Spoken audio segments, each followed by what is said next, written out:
Feminist women are obsessed with tradwives and the threat they pose to the feminist movement. Before I dive in, I do want to be clear when I talk about tradwives or traditional wives, I'm not talking about the women who cosplay on TikTok as if they're living in the 1950s.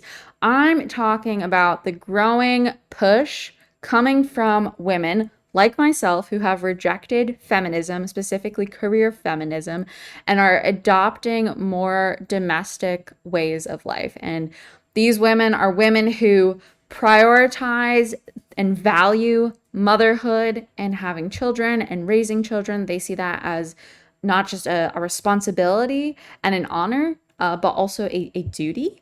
But they're also women who, you know, do things as well. And I think there's a lot of confusion in the conversation right now, between what the role of a traditional woman should be and obviously what feminists think women should do. And I'm of the opinion that you can be a traditional woman, you can play the role of mother and wife, but you can also do other things as well. Being a mom and being a wife does not take up, 100% of your hours. Yes, you have to be aware and you have to be present and you have to be available when needed, of course, but it's not going to take 100% of your time, 100% of your waking hours. And frankly, like, women are adults. Women have intellectual needs, need to be intellectually stimulated. You're not going to get that when you're raising a toddler, right? So it's good for women to do things that allow them to exercise their mental faculties, to engage in intellectual conversation, to practice a craft, to do something, outside of just being a mother and a wife. And I don't think they're mutually exclusive. I know people think there are some people who are far more, I think, conservative than I am, who would say, the only thing that women can do are raise kids and be a wife and take care of the home. My opinion is, if you have a skill or a talent that you can leverage while also being at home, and that skill or talent brings you joy, brings you community, is something you can build a business off of, like, do it, and it's not interfering with raising children, or it's not interfering with, your household duties. Like, go forth and do it. I see no problem with that. So I want to be very clear from as we get started. When I see this, that people talk about trad wives, like, that's what I'm thinking of. I'm thinking of women who have traditional values, who see they have a specific role in society and they want to play that role. I don't see it as the cosplayers on TikTok, which I know that has gotten a lot of traction recently. So I want to dive into a conversation I ended up having with none other than Darby Saxby. I have covered her in a previous video. She is a psychology professor at the University of Southern California, and she writes a lot of feminist gobbledygook on Substack. And so I saw this note come up in my Substack feed, and I naturally responded to it. But I want to break down the failure of logic and the inability to really think through their thoughts and think through what they're trying, what these feminist women are trying to say. Because I think they're doing a disservice to themselves. They're not defending their points in any ways. And in doing so, what they're doing is they're putting down other women in the process. So if you want a perfect example of intrasexual competition or manipulative reproductive suppression, look no further than this. Here we have a woman in a, I would say, professionally and culturally esteemed position. She's a university professor.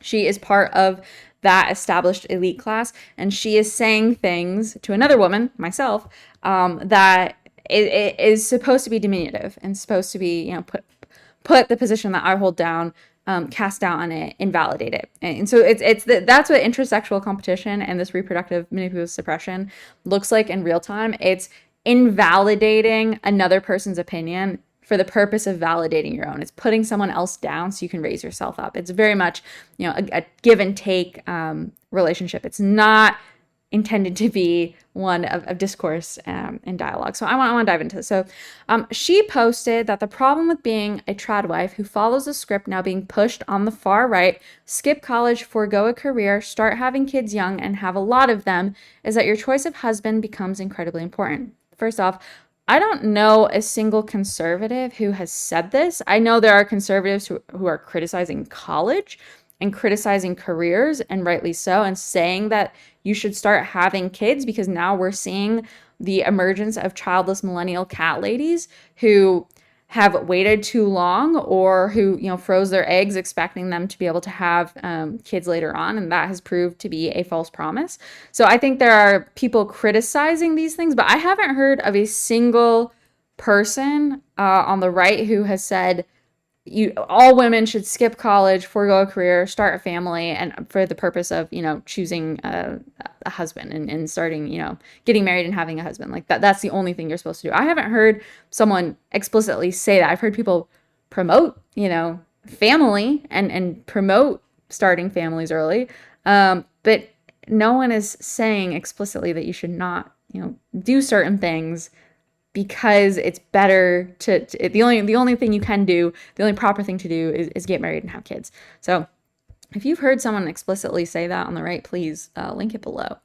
Okay, she says, so obviously your choice of husband becomes incredibly important because wind up with a guy who isn't responsible, isn't kind, who doesn't respect you, and you have very little recourse when things go south. So the assumption here is that things will inevitably go south. Like if you skip college, if you forego a career, if you start having kids young and therefore penalize yourself financially because you haven't been able to start a career and earn an income for yourself, things are going to go south. You're inevitably going to find up with a guy, find a guy who isn't responsible, who doesn't like you, and things are going to go south. So this is the assumption. And this is the stereotype that feminists have, like going way back into the 50s. They just assume all women and all housewives were like abused by their husbands. And that's why like feminism is good, because everyone in the past was abused financially, physically, emotionally, whatever. And there's very little data to back that up. But okay, so she says here, this was why the pragmatic 50s trad moms all told their daughters to go to college and have a career. That's partially why we got feminism. And I'll like a little tangent here. For the people who experienced abuse in the 50s, I suspect a lot of it had to do with PTSD from World War II. Because if you look at how feminism has evolved in the 50s and obviously into the 70s, you had two generations back to back of men who went and fought really bloody wars, saw really horrific things, came back to the United States, and life was just supposed to carry on as normal. So you had the World War II vets who came back, started the baby boom. Like, of course, things probably in the mid to late 40s and into the 50s might not have been great for them because you took them out of this conflict and this war, and then you put them in suburbia and you inundated them with consumerism, and everyone at the same time was inundated with this. And I think that would have like tremendous psychological impacts on everyone. You're just kind of like, what am I doing here? What was this? I fought this war, and now like I'm being told to buy all this garbage to fill this massive house, and I'm going to this office and working a job I don't like. Like I'm pretty sure in the 50s, like that was some of the logic going through guys' heads. Okay. And then they had kids, in the 40s and 50s. Those kids grew up and their sons were drafted and they went to go fight in Vietnam. Okay. So I'm not saying that there weren't women who didn't experience some form of abuse in the 50s and in the 60s. I suspect it probably has a lot to do with the war, PTSD from the war, and just the rapid change at which just culture was going through. You went from a depression and a world war all the way up to like 1950s hyper-consumerism and rock and roll and pop culture, and just things changed really quickly. So I suspect it probably had something to do with that.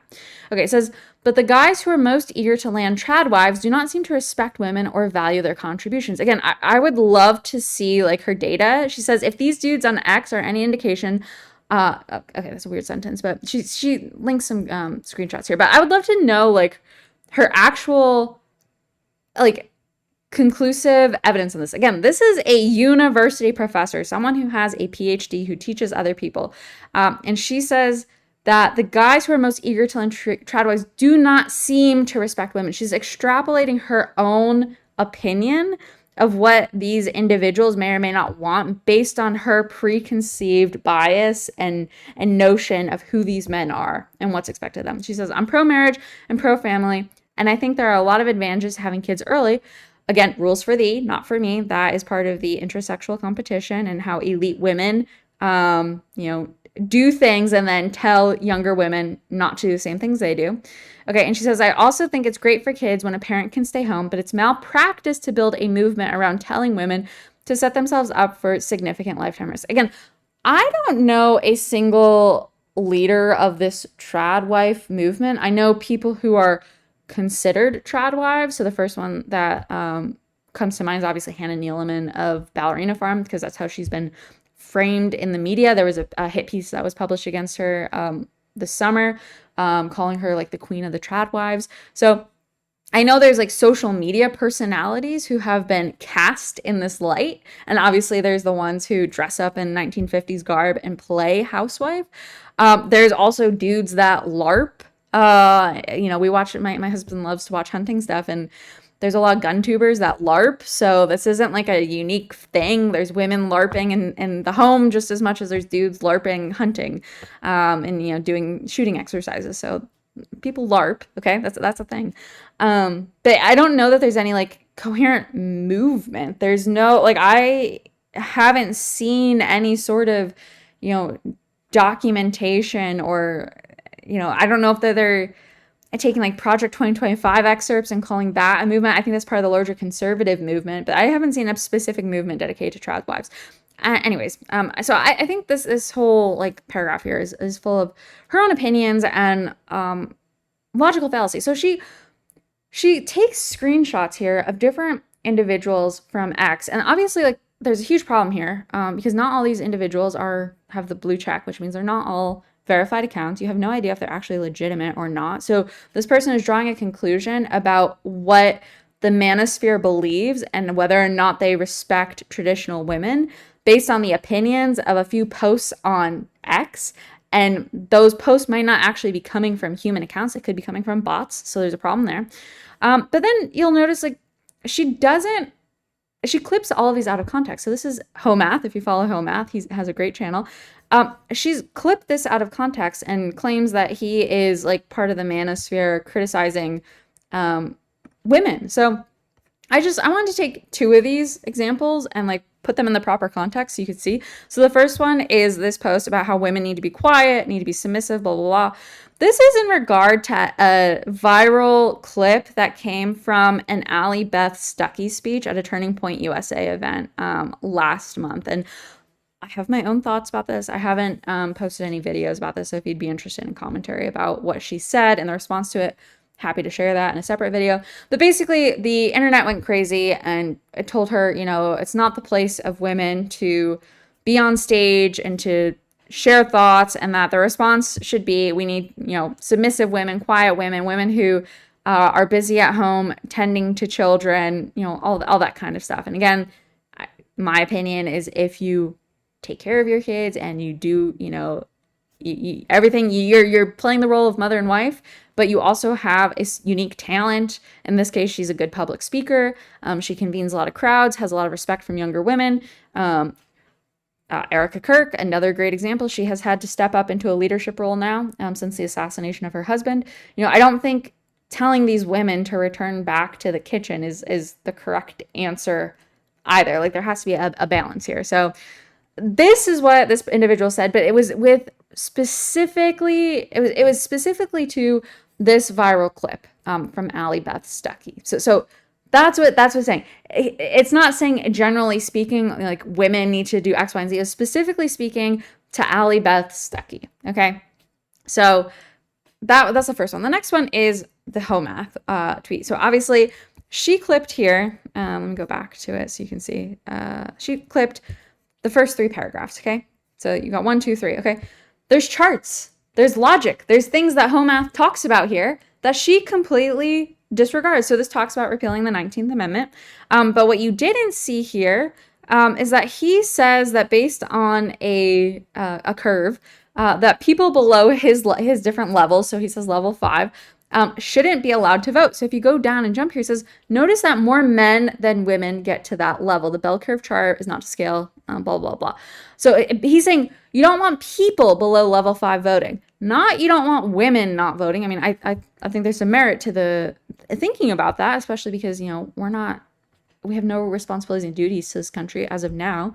I think and I've done a separate video on this as well, but this is what he's talking about. So he has this entire curve here where he makes the case that based on the scale of 1, 2, 3, 4, 1 through 9, the minimum to vote should be 5. So it should be these people here, not the averages here. And if you've watched Idiocracy, I think you'd probably agree the minimum to vote should probably be up here. And he breaks it down, has I'm not going to dive into all these, but he has different things about understanding and how you see the world, and basic knowledge and stuff. So it's not a critique specifically against women. While women are a part of it, it's not specifically against women, and it's not advocating for women skipping college for going a career, starting college, all that kind of stuff. So you can see here how they impose their own prejudices and biases based on their preconceived beliefs around the relationships between men and women in society and in culture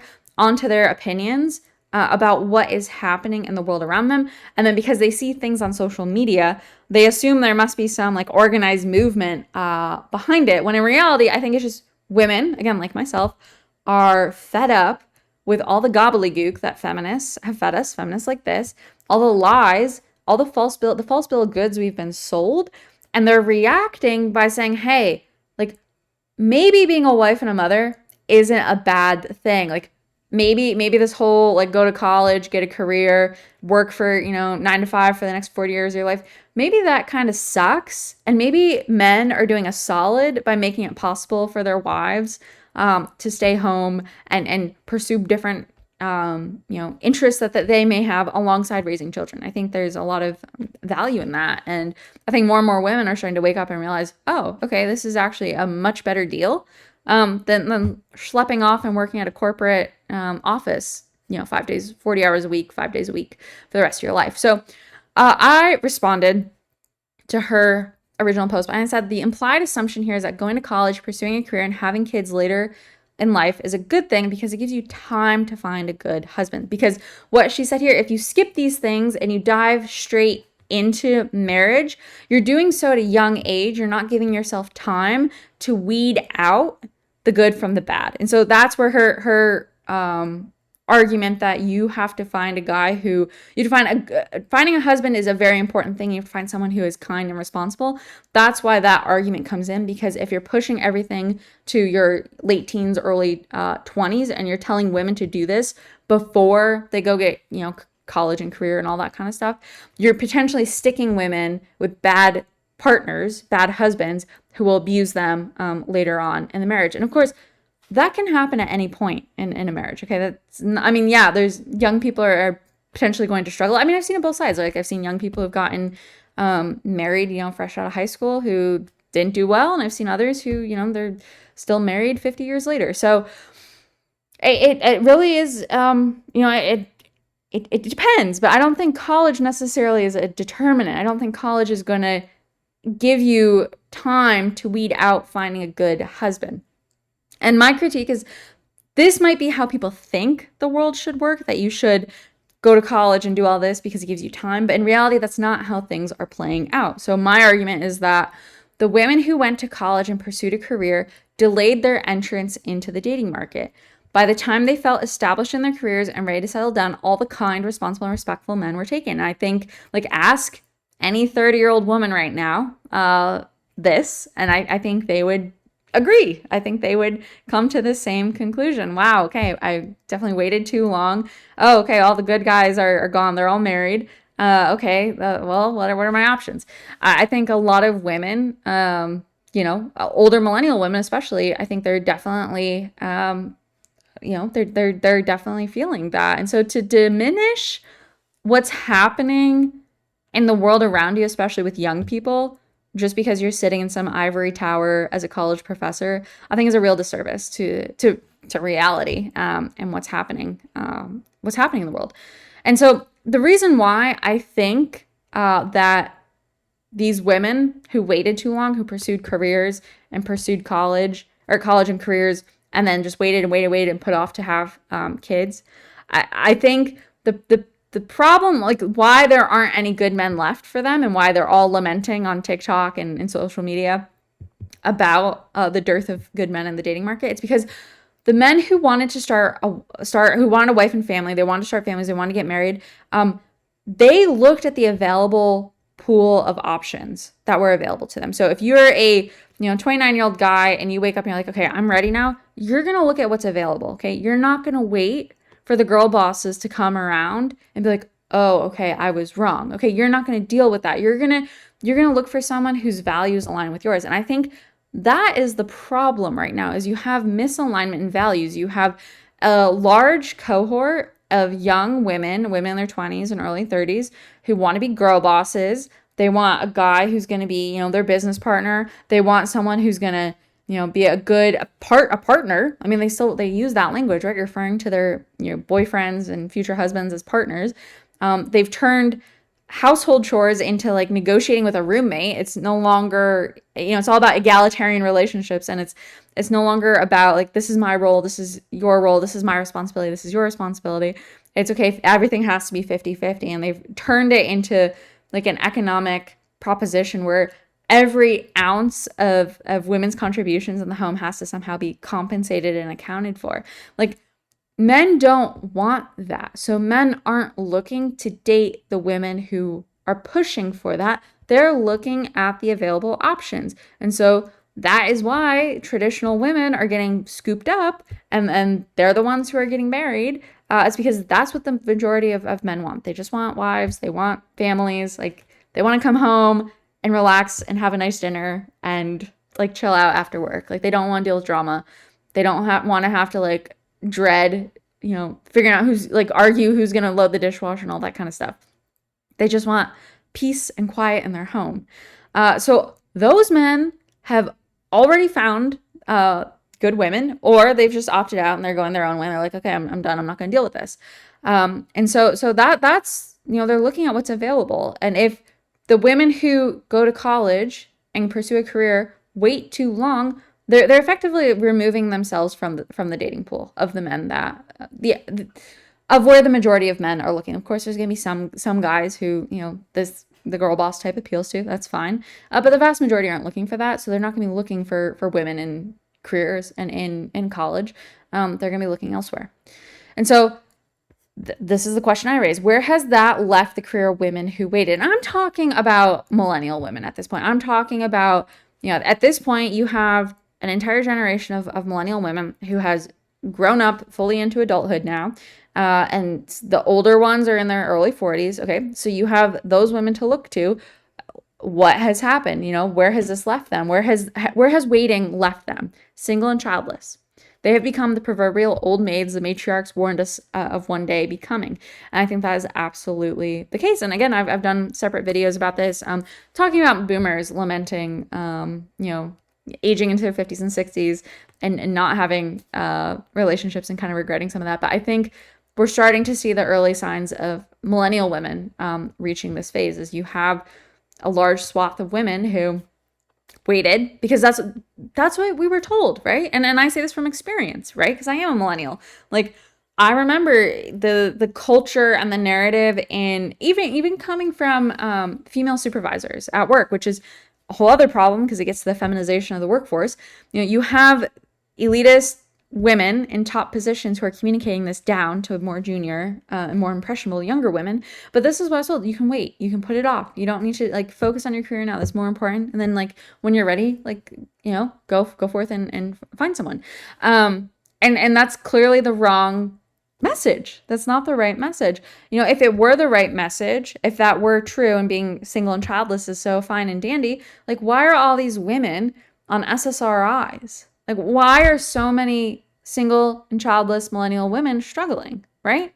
It's clear something didn't work out here, okay? And I think it's only going to get worse as more and more women who are in their 30s now age into their 40s, miss their chance at getting married, miss their chance at having children, and look back with a lot of regret. I think we're going to see in the next decade or two a lot of remorseful and regretful and bitter women who bought this advice. They did the whole girl boss thing, and it turned out to not provide the life that they'd expected. So personally, and again, this is my personal opinion, I think it's male practice to keep framing traditional values as bad. Being a homemaker doesn't set you up for any more risk than being a wage slave for a corporation. I don't see any fault with that opinion. Homemaker, because the assumption, again, that this woman is making here is that it's malpractice to build a movement around telling women to set themselves up for a significant lifetime risk, because if you choose a bad husband, that husband is going to abuse you, leave you financially destitute, et cetera, et cetera. I don't think getting a college degree, financing it, and especially because a lot of these women are getting advanced degrees, so we're talking 6 figures worth of student loan debt. I don't think getting student loan debt in a bullshit degree field like psychology, and then going to work for corporate America for the rest of your life, especially like working for a single W-2 economic employer at a period of time when AI is rapidly displacing workers, and not just AI, but other economic changes. Like workers are rapidly being displaced, and AI, I think women are at the forefront of this because their jobs are largely bullshit. I don't think that leaves you in a more secure position. So the argument that she's making here is that going to college and establishing a career for yourself makes you less vulnerable. And I'm arguing, no, it doesn't. It actually makes you the same vulnerable, if not more vulnerable, because instead of having a loving relationship with a husband who adores you, you have a relationship with a boss who's going to give you a pink slip at any given time with no hurt feelings if you're left starving on the street. And I've already posted separate videos, and you can go back and watch these, of 2 women who on LinkedIn posted public posts saying, hey, like, I haven't found a job in 2 years. I'm about to lose my home. I'm going to food banks. I'm struggling. I'm not like taking care of myself. I'm financially destitute. Like, this is happening. So I'm not like making this up here. But anyways, she responded by diminishing everything I had to say. She says, this is just plain false. I'm the first to admit that not everyone should or must go to college in order to have a good career. There's plenty of value in the trades and many paths that don't require a 4-year degree. But telling young women and men to skip college in order to find a better mate is genuinely bad advice. I responded and asked her, like, where's her citation for that? Like, show me a transcript from a podcast or an interview. Show me a book with a page number and a paragraph reference. Like, show me where this has been said, because I don't know a single person that is telling young women and men to skip college in order to find a better mate. I haven't heard that advice. I have heard people, and I've been saying this to young people, don't go to college right now because it's a terrible value proposition. There's no value in getting a college degree and in a career environment where there are no entry-level careers left, entry-level jobs. Like, they're going away. She's conflating things here that don't really correlate. Okay, she says, a college education continues to be one of the best predictors of higher marriage and lower divorce rates. I don't know if this is true.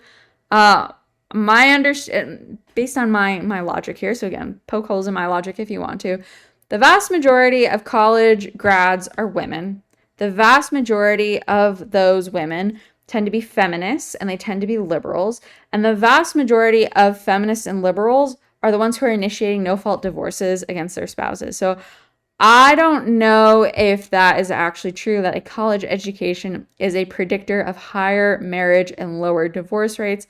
My reading of the tea leaves is that it's actually leading to higher divorce, because you're getting these feminist women coming out of college who are demanding insane things of their husbands and ruining relationships because they wake up on the wrong side of the bed. So that's my opinion. She says, college continues to be one of the primary places where people meet their spouse. That is not true. More on that in a minute. The extreme emerging right-wing hostility to higher education, which includes cutting programs like Pell Grants that make college more affordable, is going to hurt marriage, family formation, and career prospects among their base. No, and again, this is why I don't know why this is extreme or right-wing to critique higher education. Like, it's very clear, like, take the feminist stuff out of this. It's very clear. Most of us haven't gotten the return on investment that we were told we were supposed to get from getting a college degree. Like, Millennials didn't get it. Gen Xers are having a career meltdown. They never got anywhere in their careers.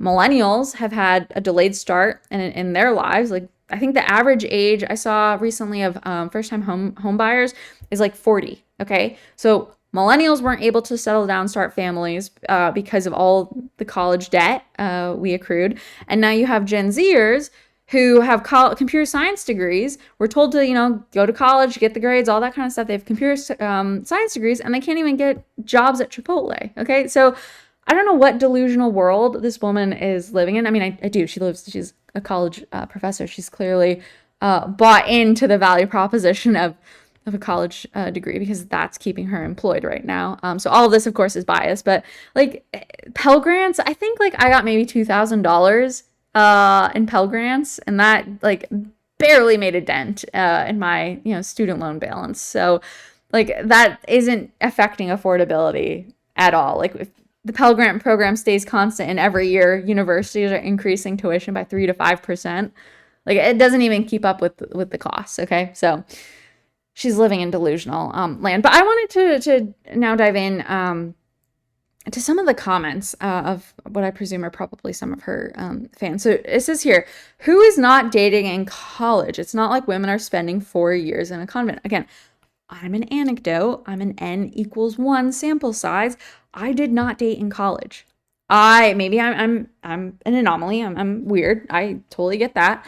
But for me, I was so obsessed with my career goals and getting a good education. I believed in the meritocracy. I believed that grades would equal dream job and good career outcome, that I poured everything I had into getting good grades and doing well in school. So all of my free time was spent taking superfluous classes I didn't need, working in different offices on campus to help build my resume, and then doing homework and studying. And that was pretty much it. Like, I didn't do anything fun in college, and I regret that to some extent, because I spent all that time studying, and it really didn't pan out. And I don't know, like I think back to senior year, I'm like, wow, I wish I'd spent less time studying Arabic and doing my Arabic homework and more time hanging out with my roommates, because now we're all older, have families, and live all over the country and see each other every couple of years. So things like that, things like that. But yeah, like I didn't date in college. I know like some people did date. I think most of the college culture I observed in the early 2010s was hookup culture, not dating culture. People didn't date in college, they hooked up. And I think that's a very different culture, because it's no strings attached. You're not actually going through the process, the filtering process of evaluating a potential mate or a potential, life partner. You're not doing that. If you're just sleeping around, like you're not doing any sort of evaluation. So I don't know what this person, thinks here. Okay. So another person, so this person here says, this is hilarious. Like everyone I know met in college. I was the outlier, but it's not like I was working so hard as a young professional that I didn't have time to go to bars and flirt. So a couple things here. I'll dive in a minute, like my own observations. But one of the things that impacted millennials and that has impacted Gen Z is we didn't have money to go, like we all came of age post the 2008 financial crisis. Like we were all working. Like we didn't have time to go to bars and flirt. No one has had much money to go on dates. And this is a problem that's acutely affecting Gen Z right now. But I can tell you, like working in DC, like that was something that kept me out of social activities. Like I dreaded having to go to happy hour because I didn't want to have to spend money. Like it's just like I had nothing to spend. And I kept going into debt, trying to play the game and participate in all the social activities. It just wasn't worth it. So I think that's the case, again, not for everyone, but for a lot of people. The prospect of Ubering somewhere, buying overpriced drinks at a bar, maybe dinner out, taking a date to the movies, like who can afford it, right? Like things were bad before, and I think we just pretended like everything was fine, but they've gotten worse. And now Gen Z can't afford to go out at all. And I think that's, obviously a huge problem, and that they're rightfully angry about that. So I want to just I added some all right, let me pull this up real quick. Okay, so I I jotted some things down. I just jotted some notes down. I went through in my head all of the weddings I have been to, that I've been invited to by friends. So there's been at least 6 that I could think of. All these people are still married. I think the first one got married 2017, 2018. But this is how they met. So the first friend, she met her husband. They were coworkers. They both worked together at the same organization, and they were coworkers. The next friend was a coworker of mine, and she met her future husband at a bar, or they were at like a concert kind of like a club kind of venue. And they're still married. The next one, she met her husband, I think it was like a social outing or at a bar. She had moved out of Washington, D.C. We had been living in Washington, D.C. And all these people, let me do this better. This one, and all of these ones I went to college with, okay? So this is the only one who was a coworker. The rest I went to college with, okay? So number 3, I think like after she left DC, she met a guy at like some sort of social outing or a bar, and they got married shortly thereafter. Number 4 was a college. They did meet in college, but they weren't classmates. He was at the law school and she was in the education program. But they weren't in college together and doing the same program, but they were at the same college. So they met there. Another one met her husband volunteering. And the last one, I think they met on an app. I could be wrong, but I believe it was an app. It definitely was way after college. So in my experience, and you tell me if you have a different experience, only one of my friends who is currently married met their spouse in college. The rest, it was coworkers, social activities, app, that kind of stuff. So I think this is more common than what people recognize. I think it's an outdated assumption to assume that that people are just meeting in college. I don't think that is happening. Okay, this person, like, they're mind blown at how wild the college is a bad idea. Shit has spread, like, the math. Like, do the math. It's not a good value proposition. Yeah, this person says here, 50% of all college grads are underemployed. It's a great deal for those who can find white-collar work, but that work is rapidly disappearing. The problem for society at large is there's simply not enough college-level jobs for the college graduates that are being produced. This is absolutely true. And this is what happened after the Great Recession in 2008. As we transformed the economy from a manufacturing economy leading up to it, right? And you transformed it into a white-collar economy. During that transition, you said, okay, we're not going to send people off to learn trades. We're not going to send people off to work in factories anymore. We're going to send people to go to college. They're going to get a bachelor's degree, and they're going to go work these professional business desk jobs. Okay, so that's what happened. So everyone in my generation was told, go to college, get a college degree, then go find a job. Well, the jobs didn't exist, okay? So a lot of those same people were like, okay, well, I've been trying for the past couple of years, can't find a job. What am I going to do? Okay, I'll go learn to code. So the same people who took on college debt, getting a worthless college degree, end up going to all these boot camps to learn to code, and they pivoted their careers. And some are still trying to do this now, especially with AI. So that's what's happening. Is I think it's flown under the radar because people don't recognize that people have been reskilling and retraining and dropping out of the white collar workforce, starting businesses, doing things. Like, the assumption is college equals job, and that has not been the case. Okay, so yeah. Anyways, it's interesting to me that these people appeal to their authority and they appeal to facts when they don't cite the facts. The only facts this person has cited, or perceived facts, are screenshots that, like I said, were taken out of context.